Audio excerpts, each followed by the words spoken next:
Juízes capítulo 4. Vamos estudar um pouquinho sobre alguns personagens que aparecem aqui nessa história. Eu gosto muito, o Estevão até brincou comigo essa semana, né, bem? Era um filme lá que ele queria assistir e eu estava tão cansada e a gente no shopping, ele querendo ir no cinema, eu falei, meu filho, eu tenho medo de eu dormir, né, do tanto que eu estava cansada. Aí ele, mãe, você vai gostar do filme, mãe, vai ter mulher batendo em homem, ela é super heroína. Né? Mas e nessa história que a gente vai estudar aqui hoje, duas mulheres se destacam. Mas você que é homem que está aqui, não fique acanhado de forma alguma, porque nós mulheres aprendemos muito com os homens de Deus na Bíblia, não aprendemos, gente? E também temos muito que aprender com algumas mulheres que Deus coloca aqui, que trazem lições importantes para a gente aplicar na nossa vida, amém? Abriu aí Juízes 4? Então, amém. Vamos orar mais uma vez? Feche os seus olhos, coloque aí a mão na sua Bíblia, no seu coração. Senhor, graças te damos pela tua palavra, graças te damos porque podemos nos reunir como igreja para estudar a tua palavra, para receber do Senhor. Que em nome de Jesus o nosso coração essa manhã seja uma terra boa e fértil. Que a palavra que o teu Espírito Santo semear na nossa vida hoje venham produzir frutos, ó Deus, que irão glorificar o teu nome. Ó Deus, em nome de Jesus eu te peço que o Senhor me dê graça e que o Senhor use a minha vida para compartilhar a tua verdade, que o teu Espírito Santo ajude cada um de nós aqui a aplicar na nossa vida pessoal os teus ensinamentos em nome de Jesus, amém? Vamos ler o capítulo 4, precisa de atenção, que são 24 versículos e a gente vai conseguir prestar atenção, amém? Então vamos lá, a partir do verso 1, eu vou ler na minha versão aqui, talvez esteja um pouquinho diferente da sua. E aconteceu, verso 1, Juízes 4. Logo depois da morte de Eude, novamente os filhos de Israel praticaram o que o Senhor condena. Assim, o Senhor Deus os entregou nas mãos de Jabim, rei de Canaã, que dominava em Azor. O comandante do seu exército era Sísera, que habitava em Arosete-Agoim. Os israelitas se lamentaram e clamaram ao Senhor, porque Jabim possuía 900 carros de ferro e os estava subjugando há 20 anos. Nessa época, Débora, uma profetisa, casada com Lapidote, julgava e liderava Israel. Ela sentava-se debaixo de uma conhecida tamareira de Débora, que ficava entre Ramá e Betel, nas montanhas de Efraim. E os filhos de Israel costumavam vir até ela, para que ela ajuizasse sobre as suas causas e questões. Certa ocasião, Débora mandou chamar Baraque, filho de Abinoão, na cidade de Quedes, da tribo de Naftali, e lhe declarou: o Deus de Israel em verdade te ordena, prepara-te, toma contigo 10.000 homens dentre os filhos de Naftali e os filhos de Zebulon, e vai ao monte Tabor. Eis que farei com Sísera, o chefe do exército de Jabim, marche com os seus carros e com as suas tropas até o rio Quizon, a fim de guerrear contra ti. Contudo, eu os entregarei em suas mãos e você os vencerá. Então Baraque rogou a Débora: se tu vieres comigo, eu irei, mas se não vieres comigo, também eu não marcharei. Ao que Débora lhe assegurou: que seja como pedes, certamente irei contigo, contudo, não será tua a glória dessa empreitada, porque o Senhor entregará Sísera nas mãos de uma mulher.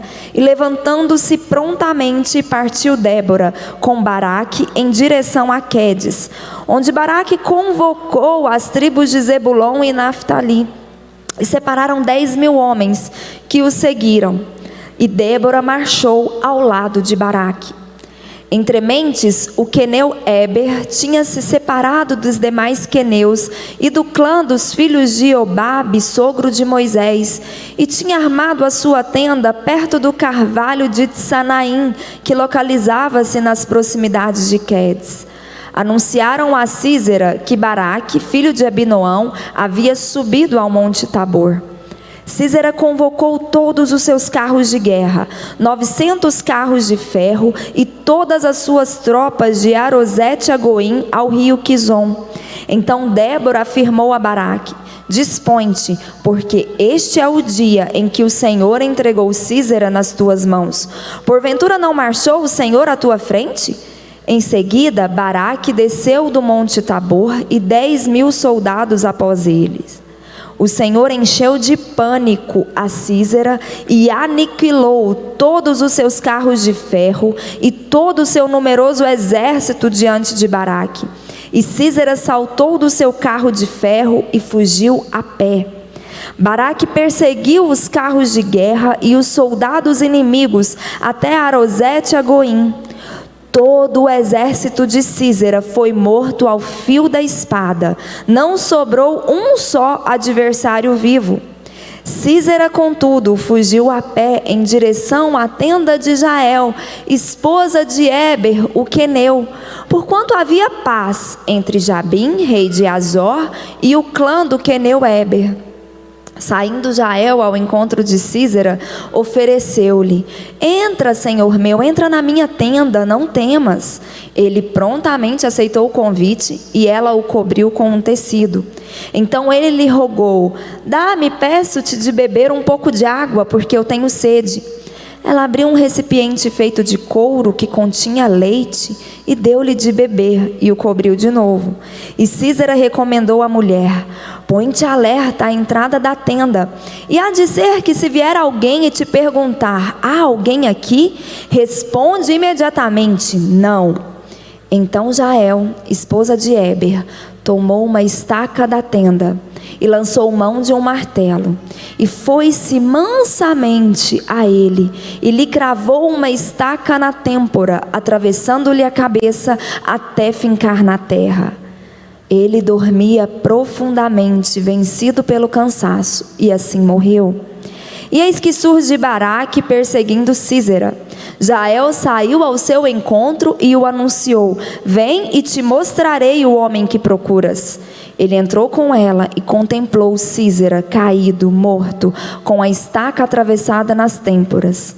Assim, Deus derrotou humilhantemente naquele dia a Jabim, rei de Canaã, perante todo o exército de Israel. A mão dos filhos de Israel pesava cada vez mais duramente sobre Jabim, rei de Canaã, atacando-o sem parar, cada vez com mais força, até que finalmente exterminaram todo o povo de Jabim, rei de Canaã. Amém? Uma história legal, né? Se você é como eu, que vai imaginando aí na sua mente, dá uma baita produção aqui cinematográfica. Mas vamos lá, vamos começar a destrinchar. 20 anos o povo de Israel sofrendo, sendo oprimido por Jabim, por Sísera. 20 anos esse povo clamando. Mas esse clamor, penso eu, que assemelha-se a um pouco, por exemplo, quando a gente lê e estuda sobre a história de Elias, quando Elias, obedecendo ao Senhor, fala que não ia mais chover sobre a terra, depois vem a chuva. Quem lembra desse episódio? Destrói ali os profetas de Baal. Depois Elias entra numa crise existencial. Deus vira para Elias e fala: Elias, estou falando nas minhas palavras, mas é mais ou menos isso. Não é só você que está aí nessa luta, resistindo forte, não. Eu preservei mais de 7.000 homens que não dobraram seus joelhos a Baal. Aqui a gente começa no verso 4, ele começa falando que o povo de Israel estava praticando aquilo que o Senhor condena. O povo de Israel tinha se desviado dos caminhos do Senhor. O povo de Israel estava vivendo conforme a cultura das pessoas que moravam ali ao redor. Mas tinha aqueles que se permaneceram fiéis, tinham aqueles que estavam clamando por socorro, tinham aqueles que estavam sendo oprimidos junto com todo o povo, mas sem pecar, sem se deixar contaminar e clamando ao Senhor por socorro.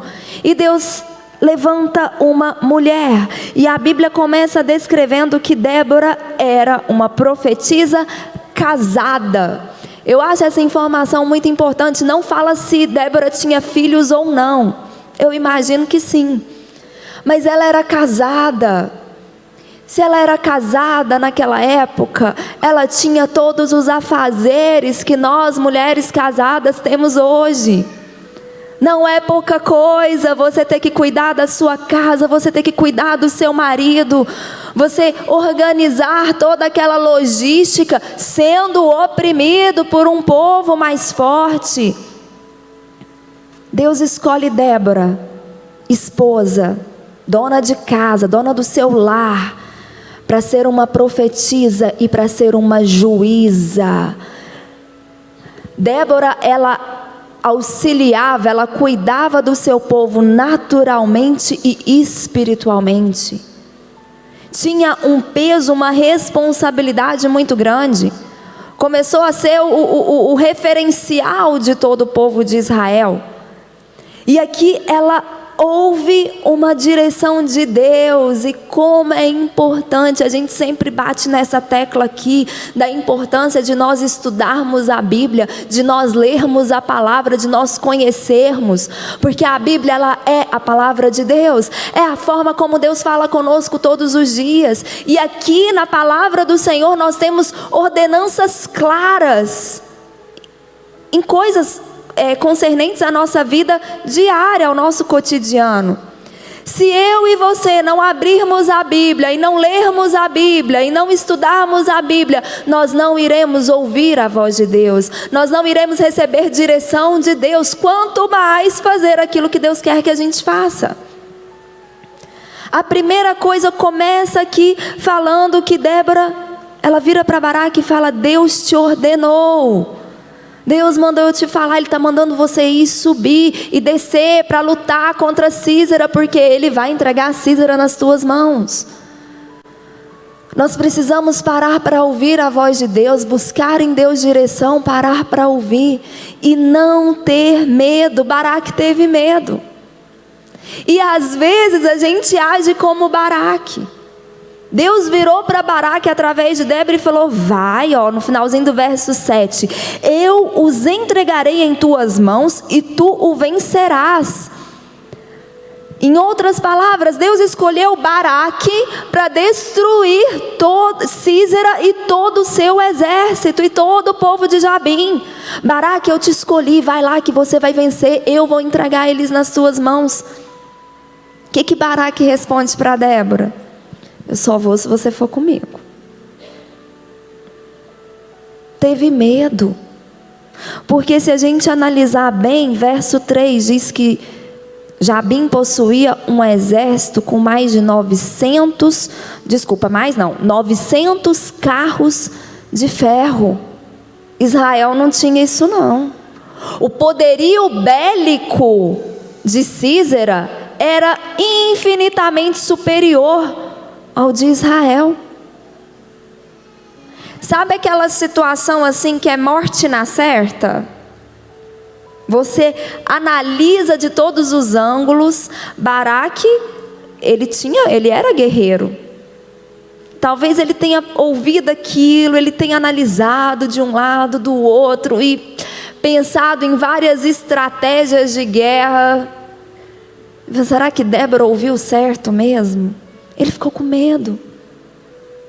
Deus ordenou e ele ficou com medo. Quantas ordenanças de Deus nós temos na palavra de Deus escrita para nós, que nós ou ficamos com medo, ou negligenciamos mesmo, porque afinal de contas nós temos muitos afazeres. Nosso dia de 24 horas é pouco para tudo aquilo que a gente precisa fazer. É assim ou não é, gente? E tem algumas coisas básicas. Eu anotei aqui, Vai comigo, eu notei alguns textos específicos. Volta um pouquinho na sua Bíblia em Deuteronômio.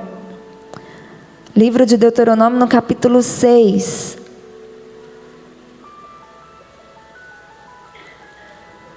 Deixa eu até marcar aqui,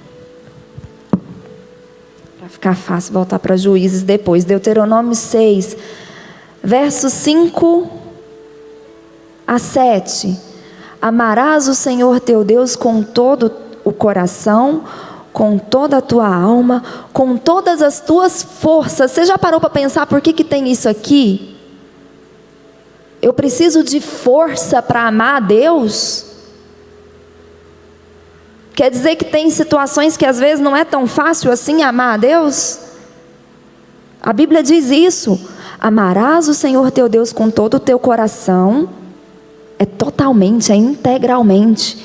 Com toda a tua alma, com todas as suas forças. Está escrito isso aí na sua Bíblia?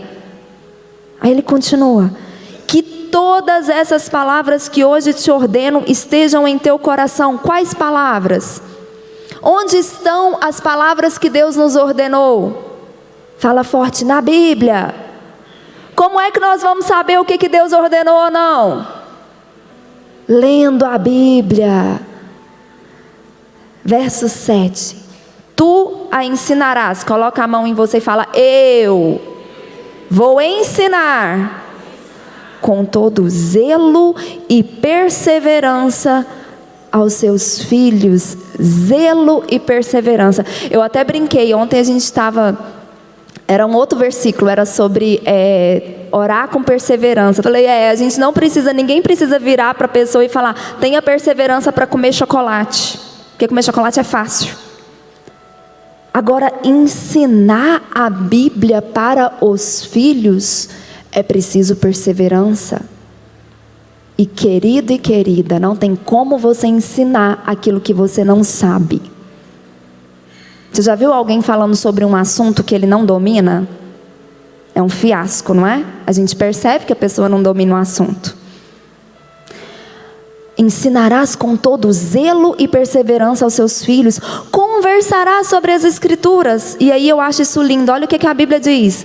Quando estiver sentado na sua casa, quando estiver andando pelo caminho, ao deitar, ao levantar. Deus sabe que você é ocupado. Deus sabe que você tem conta para pagar, que você tem que trabalhar. Deus sabe da sua correria. Então ele fala, é quando você estiver sentado em casa, mas é quando você estiver andando pelo caminho. Indo levar o filho para a escola, indo buscar, indo pagar uma conta. É zelo e perseverança. Isso são ordenanças que Deus nos deu. Se você ouve o que Deus fala, se você lê a ordenança que Deus fala e você não faz, depois a gente não pode virar para Deus e falar, Deus, cadê? Amém? Verso 12, pula para o verso 12 aí do capítulo 6. Fica atento, pois, à sua própria pessoa. Não te esqueças que o Senhor te fez sair da terra do Egito, da terra de escravidão. É ao Senhor teu Deus que deverás amor reverente, temor. A Ele servirás e pelo seu nome jurarás. Não seguirás outros deuses, qualquer um dos povos que estão ao seu redor. Verso 17. Observarás cuidadosamente os mandamentos do Senhor, o teu Deus, bem como os preceitos e os decretos que Ele ordenou. Farás o que é justo e bom aos seus próprios olhos? Não. Farás o que é justo e bom aos olhos do Senhor, para que tudo te ocorra bem e venhas a possuir a terra que o Senhor prometeu aos seus pais, expulsando da tua frente os seus adversários. No futuro, quando seus filhos perguntarem qual o significado de todas essas leis, esses estatutos, doutrinas que o Senhor ordenou, responderás a eles: nós éramos escravos no Egito, O Senhor nos libertou, nos fez sair do Egito com mão forte. O Senhor realizou diante dos nossos olhos sinais e obras portentosas, juízes terríveis contra o Egito, contra Faraó e contra toda a sua casa. Quanto a nós, entretanto, fez-nos sair de lá para nos conduzir até aqui e nos conceder em herança a terra que sob juramento havia prometido aos nossos pais. O Senhor ordenou-nos então cumprirmos todas essas ordenanças, amando reverentemente ao Senhor nosso Deus, para que tudo nos ocorra bem todos os dias, para nos dar vida, como hoje se pode constatar claramente.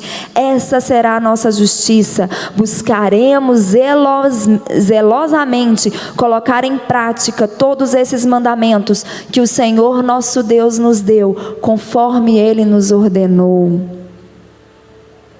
Tem que ter zelo, tem que ter força, tem que ter perseverança. Colocar em prática. Fazer aquilo que o Senhor nos ordena. Aqui em Juízes, Deus ordena a Baraque ir lá, descer e lutar uma guerra que naturalmente falando era impossível ele vencer. Mas eu e você, todos os dias ouvimos Deus nos ordenar em várias situações. E às vezes a gente lê e acha o comportamento de Baraque, né, tão covarde, feio. Muitas vezes nem o que Baraque fez a gente faz. Muitas vezes a gente analisa a situação e fala, não vou fazer isso não. E às vezes, pior, a gente ainda tenta achar uma justificativa bíblica. Não, a gente precisa ter sabedoria, a gente precisa ter estratégia, não é bem assim.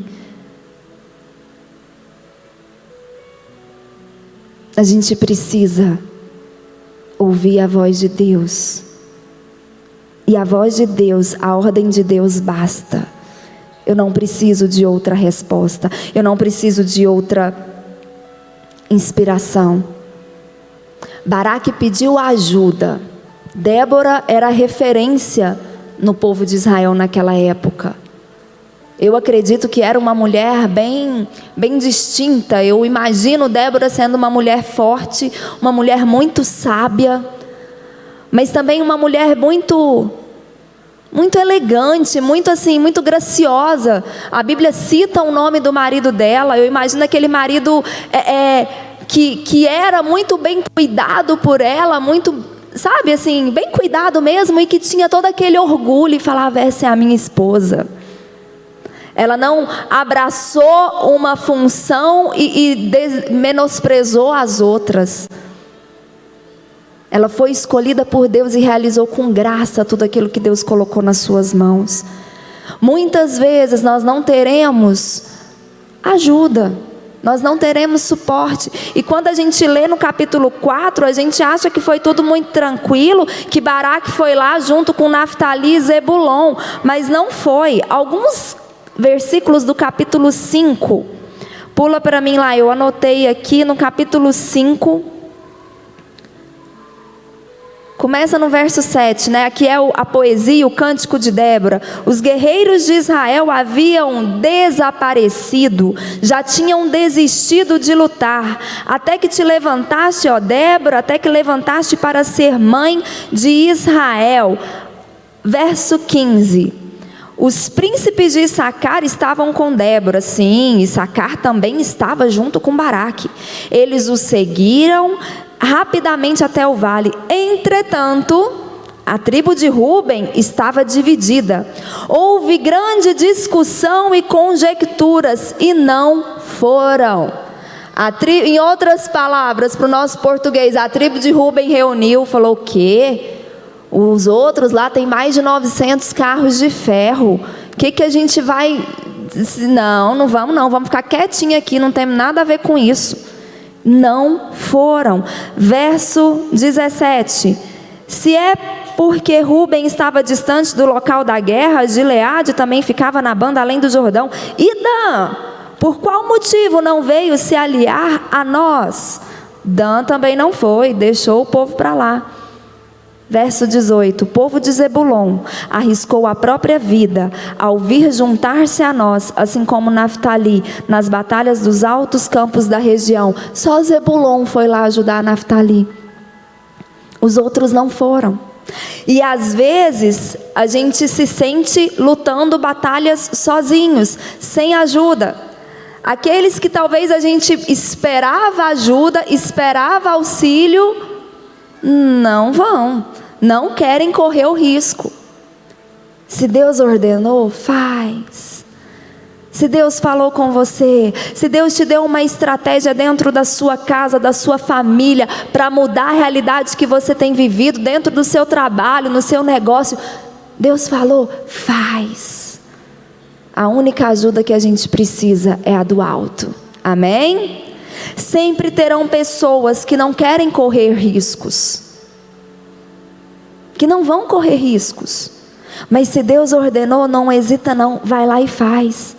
E aí à medida que a gente vai lendo, a gente vê Débora falando para Baraque, eu vou com você, mas Deus vai entregar essa vitória, não vai ser nas suas mãos, vai ser na mão de uma mulher.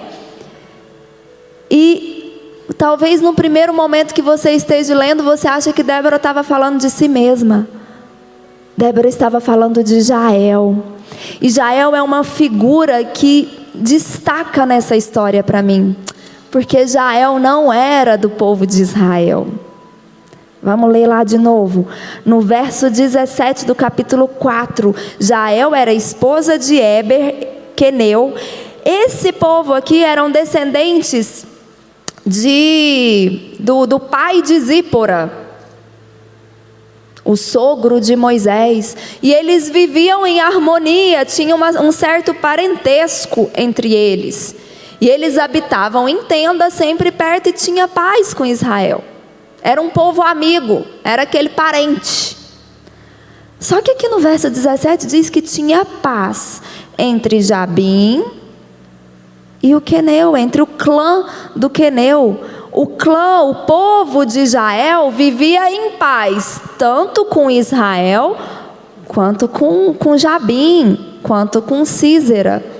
Sabe aquele negócio, eu não tenho nada a ver com essa briga de vocês dois? Eu estou fora, eu sou neutra.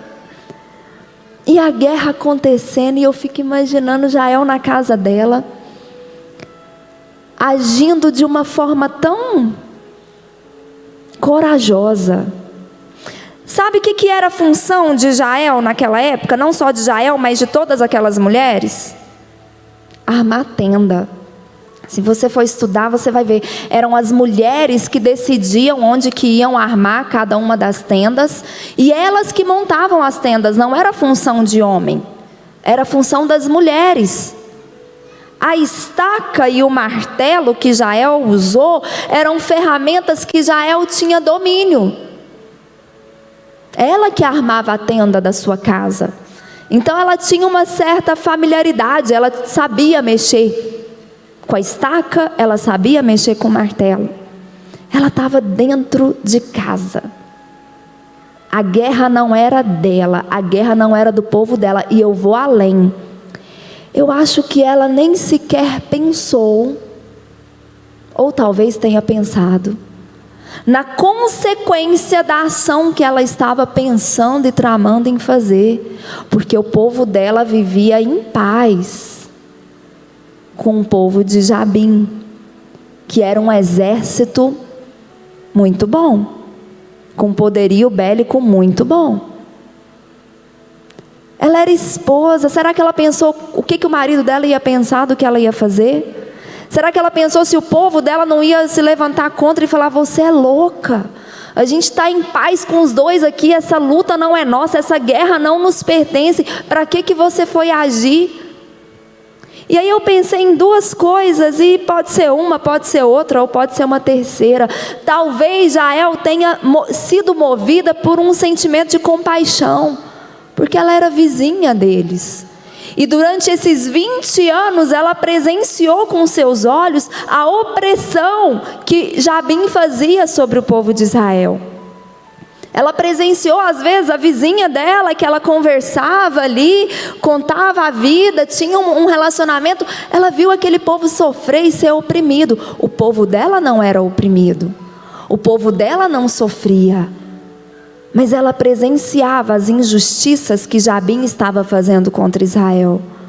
Ou talvez ela tem agido dessa forma, movida pelo Espírito de Deus, porque tempos antes, talvez um dia antes, não sei, Deus usou a profetisa Débora para declarar que Sísera seria morto pela mão de uma mulher. Não sei.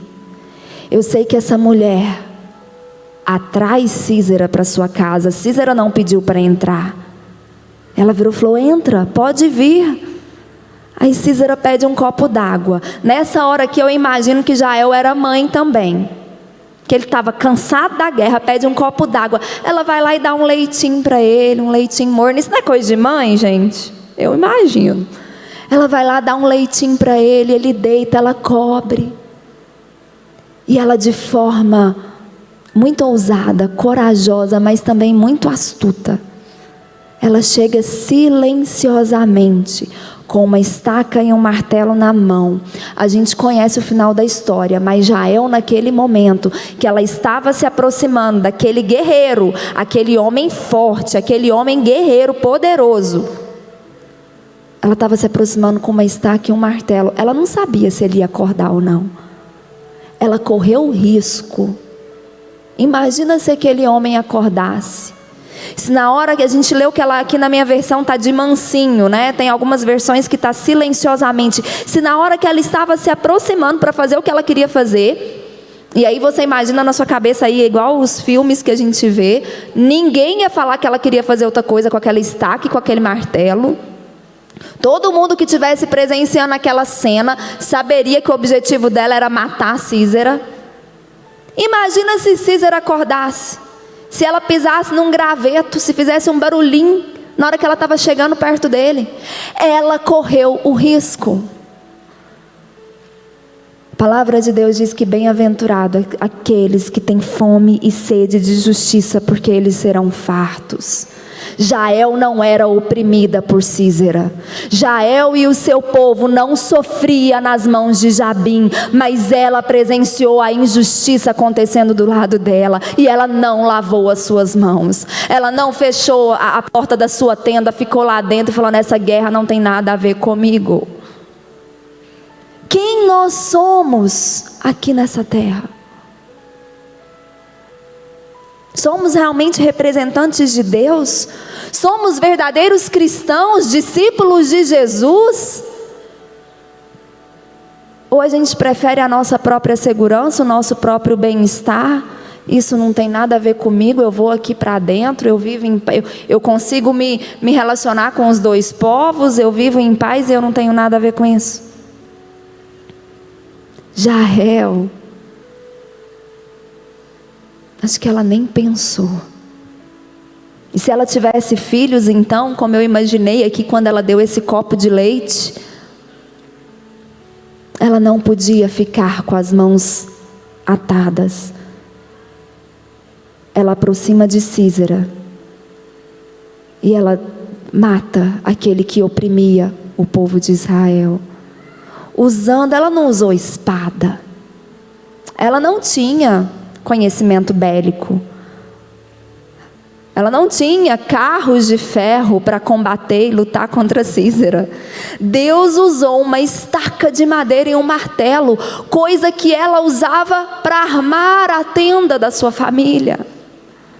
Sabe, queridos, às vezes a gente dá muita atenção àquilo que nós não temos, as habilidades que nós não temos, os lugares que nós não alcançamos, as posições sociais que nós não temos, e às vezes a gente fica aqui: que sou eu?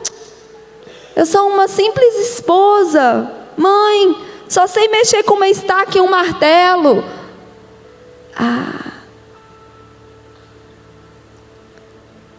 Sísera não bateu na porta da tenda pedindo arrego.